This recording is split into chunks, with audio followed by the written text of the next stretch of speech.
Right back to here in Kenya, where the Director General of National Museum, Zalendo Kibunja, has dismissed claims that the museum is reclaiming a piece of land bordering Fort Jesus on the Indian Ocean side. Mombasa Governor Hassan Joho and National Leaders Commission Chairman Professor Mohamed Swazuri stormed the construction site of a sea wall said to have been overseen by the National Museum.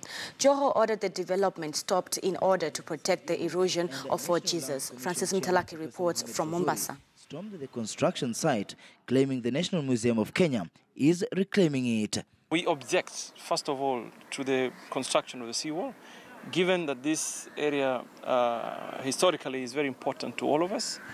This is a public area.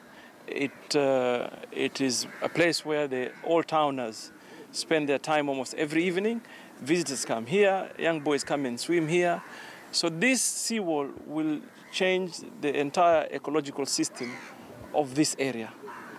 And that will affect not only the people that come to recreate, like the chairman has said here, but also the fishermen and the way they earn their livelihoods will drastically change because the tide will behave differently thereafter.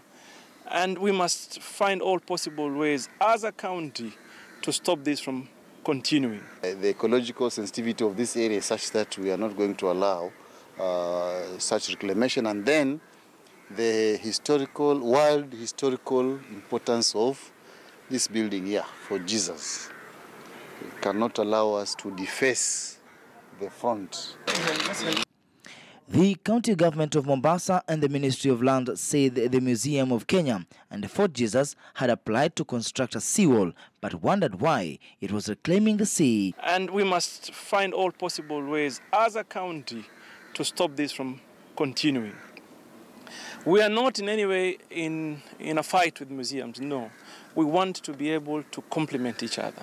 So we're saying they may need to shelve this idea, go back to the drawing board, design something that is suitable for this environment and that will not interfere with the history of this place and, of course, ruin the future plans. It is not illegal as long as safeguards are taken and those areas are protected. But what we are against is wanton reclamation, where everybody wakes up and without authority or knowledge of any authority that is in charge, somebody just puts up a seawall or takes over land that is supposed to be the ocean. And this is something that is against this constitution of ours and against the law. And today the Museum of Kenya was back here to clear the air. I can assure you, and here, when you can see, I have a copy of the contract with me here, of the given. There is no evidence, there is no mention in this contract of a reclamation. We have only given a contract for the seawall. So there is no cause for alarm, there is no concern for this, and it is very clear the documentation that we have clearly says that it is for the seawall. Kibunja maintains they further involved locals living at Old Town Mombasa. This, he says, came after consultative sessions between the National Museum of Kenya, the National Land Commission and the county government of Mombasa. But when we took the project to the consultant and we costed the project, it became a very expensive project. It became a 1 billion project to do construction of the seawall and the reclamation.